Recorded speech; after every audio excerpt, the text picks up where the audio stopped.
Pessoal, a gravidez é um período de grandes transformações, tanto físicas quanto emocionais. As mudanças hormonais podem gerar uma série de sentimentos como alegria, ansiedade, medo e insegurança. Por isso, cuidar da saúde mental durante a gestação é fundamental para o bem-estar da mãe e do bebê.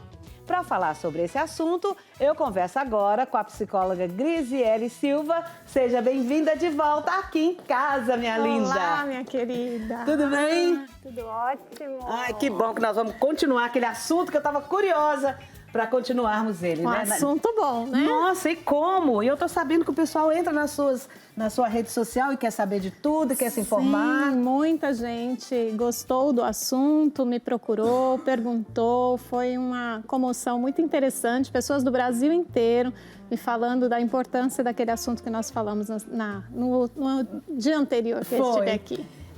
Vamos começar falando desse negócio da gravidez? Porque ali está falando ali. Nós começamos ali falando que como que a gente vai tirar essa coisa pesada, que essas coisas emocionais. Mas só que tem um detalhe, querida psicóloga. E os hormônios que bagunçam a cabeça da gente? Como é que faz? O período gestacional, inclusive, ele é marcado por essa ebulição hormonal, né? Isso faz parte de todo o processo. Até por isso é tão importante que a gente trabalhe o que a gente chama de pré-natal psicológico, que é tão pouco dito, né? A gente fala tanto da importância do pré-natal físico, né? Dessa mãe passar por consultas periódicas para verificar como é que está com ela, como é que está o bebê, se tudo está correndo bem. Isso é importantíssimo e que bom que isso venha acontecendo com mais frequência. Mas também é extremamente importante que a gente olhe para as questões emocionais dessa mãe. Como ela está lidando com esse processo que é completamente novo.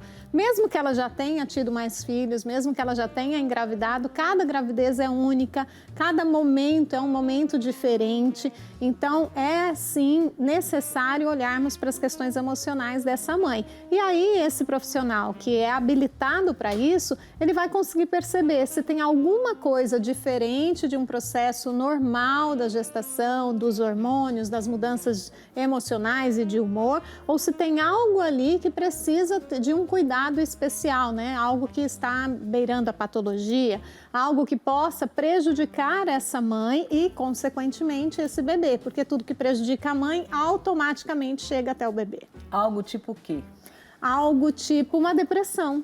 Né? A gente fala muito da depressão pós-parto e é tão importante falarmos sobre esse assunto, mas grande parte das pessoas que desenvolvem, das mães que desenvolvem depressão pós-parto, ela já deu algum sinal dessa patologia, dessa disfunção emocional durante o período gestacional. E o que a gente percebe é que quando isso é trabalhado no período gestacional, a probabilidade de uma depressão pós-parto, ela cai muito. Então, quando as questões emocionais estão sendo trabalhadas periodicamente durante todo o período da gestação, quando ela chega no momento, né, de receber esse bebê, ela já está muito melhor emocionalmente, ela já está mais preparada para isso e, consequentemente, a depressão pós-parto, ela diminui muito a incidência. Quanto a essas questões emocionais, ela sobrecarrega toda a essa mãe ou pode ter alguma coisa externa? Pode ter, assim, por exemplo, uma avó ali toda preocupada e fica cercando de todo jeito, pressionando e o cuidado é tanto que sufoca, ou então o marido que também está nervoso porque, como você disse, cada gravidez é uma gravidez, a ansiedade dele também. Como é que é isso? A gravidez, ela é um episódio familiar. Né? Claro que a mãe, ela é a protagonista disso porque ela está carregando esse bebê está desenvolvendo dentro do ventre dela. Mas é um episódio que envolve toda a família. Então, sim, tem muitos casos que a gente precisa chamar esses avós, chamar esses tios, quando uma família é muito próxima, trabalhar esse pai também, né? A gente julga tanto os pais, né? Que às vezes os pais não estão tão próximos, poderiam ajudar mais, poderiam estar mais, ocupando mais esse espaço, mas esses pais não são preparados para isso. Diferente da mulher, A mulher, de modo geral, claro que existem muitas exceções, mas de modo geral, a sociedade ela já trabalha essa mulher desde a infância, a começar pelos brinquedos. Sim. Já é pequenininha, você já dá uma boneca, já ensina ela a carregar, cuidar. Então, essa mulher, ela vai aos poucos sendo preparada, o que não significa que ela não precise desse preparo emocional quando chega lá. Mas, de modo geral, comparando homens e mulheres, as mulheres elas vão sendo muito mais trabalhadas para a maternidade do que o homem para a paternidade. Então, quando esse homem se depara com esse novo papel, muitas vezes, em grande parte das vezes, ele se assusta, ele não sabe o que fazer, ele não sabe como atuar. E muitas vezes ele não atua, não é porque ele não quer, mas é porque ele fica paralisado diante daquele desafio tão gigantesco. Então, muitas vezes, né, grande parte das vezes, eu trago esse pai junto nesse processo gestacional, para que ele entenda o que essa mãe está passando, que a esposa, né, o que essa companheira está passando, que muda muito no relacionamento, né? É um momento em que a mulher que se torna mãe, ela tem como prioridade esse bebê e muitos pais não sabem como lidar com isso. Até ontem ele era prioridade, agora ele não é mais. Como que é isso? Muitos pais, inclusive, desenvolvem ciúme da gestação, ciúme do bebê que está chegando, por pura falta de preparo emocional para isso. Então, precisamos trazer toda a família para isso. E, em especial, quando temos filhos mais velhos também. Isso também faz muita diferença. Eu ia falar exatamente sobre isso, porque tem né, tem um filho que já vai ficar com ciúme desse bebê, porque o pai está com mais atenção, a avó tá, a mãe também tá. Como que essa mãe pode lidar com esse filho? A primeira coisa é esse preparo acontecer durante todo o processo, né? Então, não dá pra gente achar que, essa criança vai... Mesmo ela vendo ali a barriga crescer, mesmo ela vendo as pessoas falarem e tudo, a hora que esse bebê nasce é diferente. Então, essa criança mais velha, ela precisa se preparar para isso. Eu sempre digo para os pais, assim, dando algumas dicas rápidas, de que grandes mudanças na rotina desse filho mais velho ou desses mais velhos não deve ocorrer somente no momento em que o mais novo chega. Por exemplo, vai mudar o quarto, o mais novo o mais velho dormia no berço e ele cedeu o berço para o outro. É muito comum disso acontecer. Sim. Não é bom que isso aconteça já nos dias do outro nascer. É importante que isso aconteça meses antes, para esse mais velho ir se acostumando a esse novo ambiente. Essa transição. Essa transição, ele tenha tempo para lidar com essas transições emocionais. Às vezes isso aconteceu na minha casa. Quando a minha segunda filha nasceu, foi a época da primeira a ir para a escola. Então, o que aconteceu? Eu coloquei meses antes, até do que eu considerava ideal, porque o que eu considerava ideal era ia dar exatamente com o nascimento da segunda. E quando isso acontece, esse primeiro que vai para a escola, ele entende que ele está indo para a escola porque o outro nasceu. Então, ele entende a escola não como um ganho, mas como uma perda. Eu estou indo para que a minha mãe fique mais tempo com o outro e ela não quer mais ficar comigo.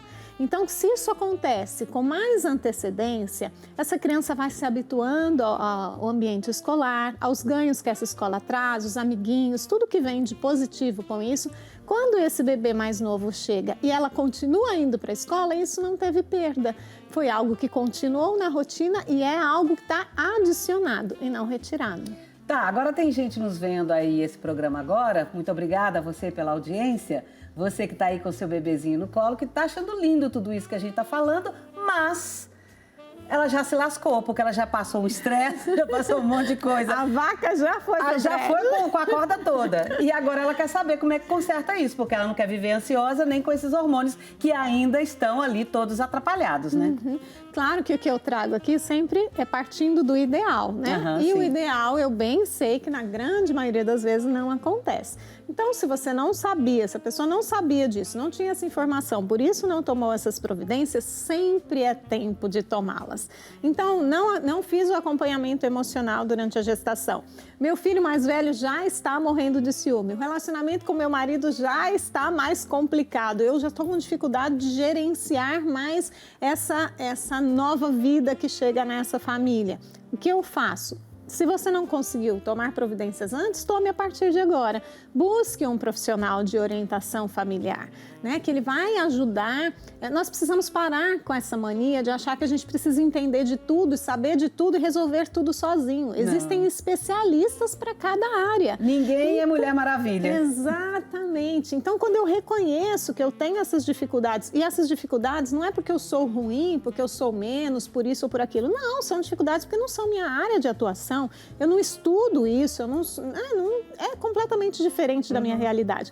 Então, eu vou buscar alguém que tenha essa informação. Assim como quando eu quero um vestido e eu não sei costurar, eu vou buscar uma costureira. Exatamente. É um processo natural. Então, indo a esse profissional vai ajudar essa mulher, essa família, de modo geral, a reorganizar essa situação que está acontecendo. Sempre tem um jeito de melhorar. E quanto aos profissionais, lógico, tem psicólogos para nos ajudar e a pessoa está falando, mas agora eu não tenho condição de fazer isso, mas eu preciso muito resolver essa questão que está virando um caos, porque acaba virando um caos, né? Sim.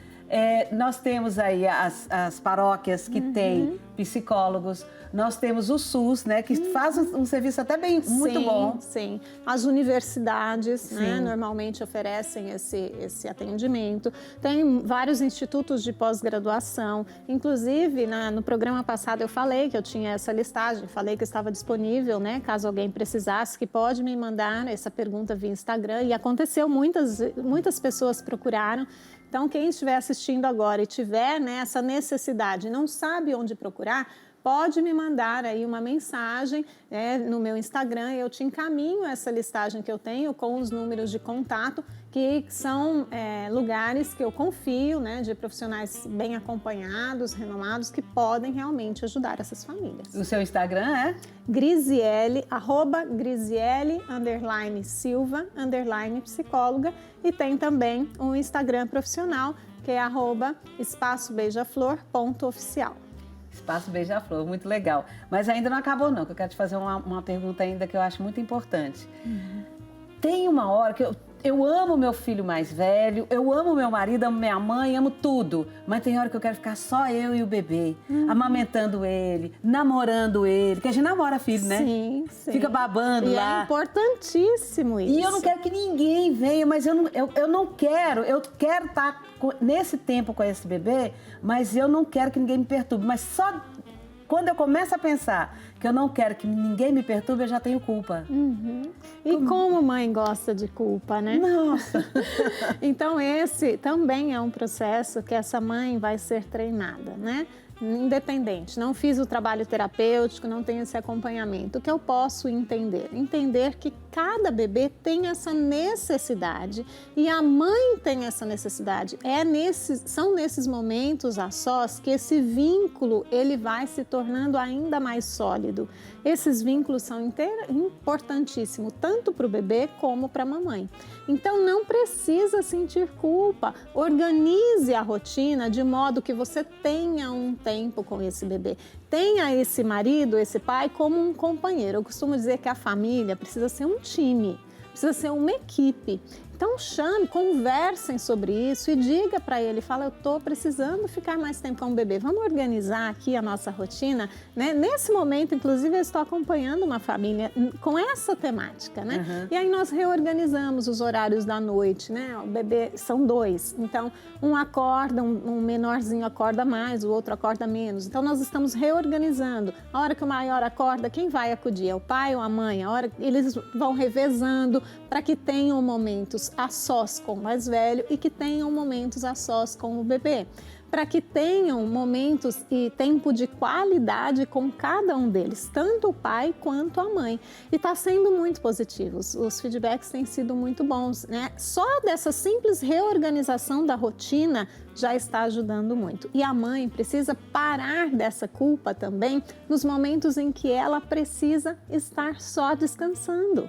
A mãe também precisa disso, a mãe fica na sobrecarga muito grande. E, claro, não é todo mundo que tem uma rede de apoio tão efetiva que isso possa acontecer com facilidade. Mas quando existe, não é vergonha nenhuma essa mãe pedir para uma babá, caso ela tenha, o próprio pai, uma avó, uma tia, fique com ele, pode ficar com ele meia hora que eu preciso descansar. E a mãe precisa desse tempo para ela se reabastecer, porque a entrega da mãe ela é muito grande, não só fisicamente. A mãe fica cansada fisicamente, ela fica cansada emocionalmente. A energia dela baixa porque ela está entregando a alma dela ali nos cuidados com aquele bebê. Então, ela também precisa disso. Assim como o casal também precisa de um tempo, né? Para se reabastecerem. Aquela vida só está ali, aquela vida só existe porque aquele casal existe. E muitas vezes, quando o bebê chega, esse casal acaba se afastando por conta dessa confusão mesmo, desses cuidados, porque a vida meio que vira de cabeça para baixo quando o bebê chega, né? E aí, quando isso acontece, nós precisamos reorganizar essa rotina para que esse casal tenha um tempo a sós. Que seja um tempo pequeno, é o mínimo que eu posso, ok. Mas que tenha tire qualidade, isso, né? Como prioridade, qualidade do tempo como prioridade, para que eles estejam bem abastecidos enquanto homem, mulher, marido e esposa, para que estejam bem no papel de pai e mãe. Isso também acontece com mãe de primeira viagem e mãe que já está tendo aí seu 5º filho, por exemplo? Sim. É a mesma coisa? A mesma coisa. Claro que quando a mãe, a primeira vez que ela está passando por esse processo, muitas vezes as dificuldades são maiores em alguns aspectos, pelo fato dela não conhecer, dela não saber como é, né? Ela está passando por esse caminho pela primeira vez. Mas quando ela já tem mais de um filho, ela tem outras dificuldades. É a primeira vez que ela tem o 4º filho. É a primeira vez que ela tem o 5º filho, por exemplo. É verdade. Então, ela tem todo um processo de reorganizar os filhos mais velhos, a rotina da família. Então, de qualquer modo, esse tempo para a reorganização da casa e da família, ele é importante. Grisele, eu disse ali agora há pouco que nós não somos Mulher Maravilha. Mas como é que a gente dá conta? É Deus, né? É só essa explicação.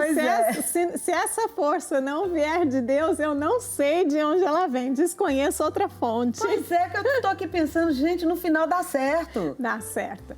Eu sempre falo, eu tive 3 filhas e muito próximas uma da outra, né? Em 3 anos e meio eu tive 3 filhas. Nossa! Então hoje, olhando para trás, eu falo, não sei como eu consegui. Aí eu respiro fundo e falo, sei. E Nossa Senhora estava lá segurando na minha mão, enquanto eu estava cuidando de uma, ela estava olhando as outras. Com certeza. E foi assim que aconteceu. E sem a fé, a gente quase que não chega a lugar nenhum, né? Esse é um outro ponto tão importante que dá um assunto para um programa. As pessoas vivem muito melhor, isso já está constatado, né? Cientificamente, neurociência tem feito inúmeros estudos a respeito disso.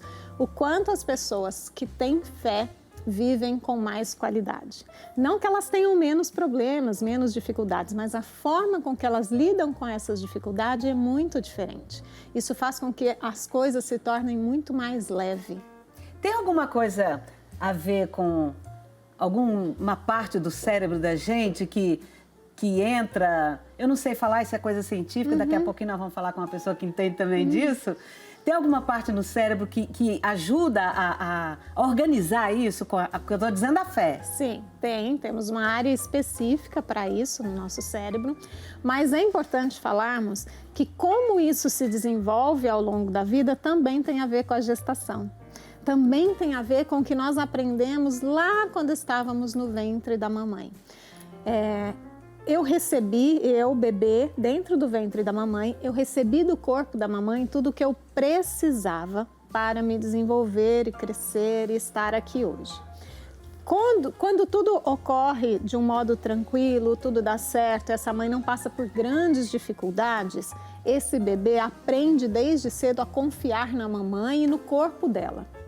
Quando eu confio na minha mãe, no corpo da minha mãe, no que eu recebo na minha família, eu aprendo a confiar em algo maior do que eu. Olha que interessante. Então, a minha fé, ela começa a ser desenvolvida muito antes de eu saber o que significa Deus ou qualquer outra coisa nesse sentido. A fé, ela é experimentada. Eu aprendo a confiar no corpo da mamãe. Eu sei que ali eu tenho tudo o que eu preciso. Mesmo que tenha alguma dificuldade, tem algo muito maior me protegendo. Não é isso que é a fé em Deus? Se algo acontecer, tem algo muito maior me protegendo. Então, eu recebo muitas pessoas, até bem religiosas, que chegam para mim e dizem, eu estou aqui porque eu tenho vergonha de não ter a fé que eu digo que eu tenho. Olha que interessante. Eu falo disso o tempo todo, tentando acreditar, mas eu não consigo ter essa confiança em Deus. E quando nós vamos olhar para as questões gestacionais ou mesmo da infância, nós percebemos traumas que fizeram com que ela não acreditasse ou não confiasse nesse apoio de algo maior do que ela. E aí, trabalhando esses traumas, que podem ser gestacionais ou de infância, automaticamente essa pessoa passa a confiar em algo maior e aí ela consegue ter fé em algo maior, numa força que nos conduz. Como é que a psicologia consegue diferenciar esse trauma gestacional e esse trauma depois que a pessoa fica criança, adulto? Tem técnicas para isso? Como é que é? Tem. A técnica do renascimento, ela trabalha, que eu comecei a falar, né, no outro dia que eu estive aqui, ela trabalha esses traumas, tanto gestacionais como de primeira infância. Então, através de uma respiração específica, essa pessoa passa como se ela abrisse aquele baú mágico com as memórias mais importantes que elas estão gravadas no nosso inconsciente. Então, coisas que aconteceu com ela que ela não se lembrava porque estava no lugar do inconsciente, passam a vir para a consciência. Quando vem para a consciência, aí nós trabalhamos, por isso que é importante que ela esteja conduzida por um profissional que entenda daquilo, né? Porque ela está abrindo algo que é extremamente importante, por isso que está tão bem guardado. E aí a gente dá um novo significado para aquela situação.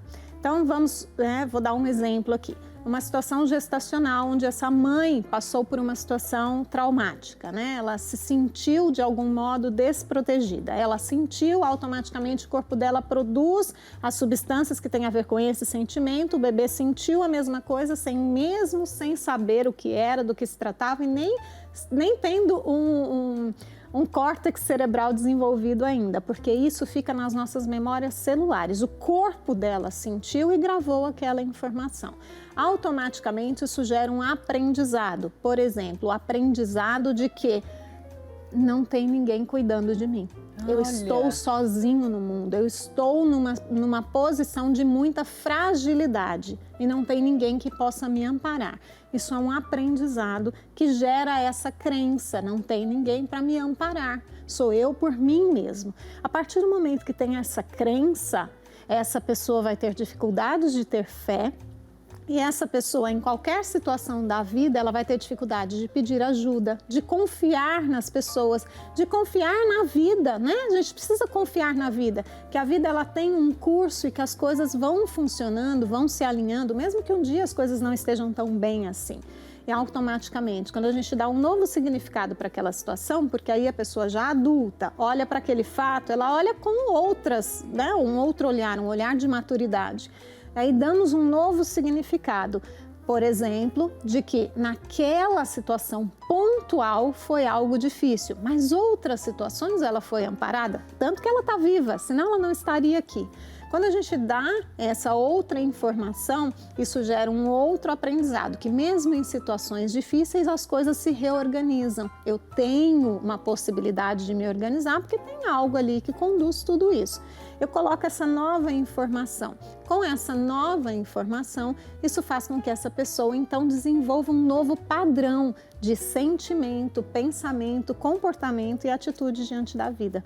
Eu vou lá na base, porque a nossa vida é como se fosse uma pirâmide. A base, a parte maior, são essas memórias primárias, tanto gestacionais quanto de infância. E isso, depois eu vou colecionando outras experiências e outras memórias que vão se sobrepondo, mas a base é a parte maior.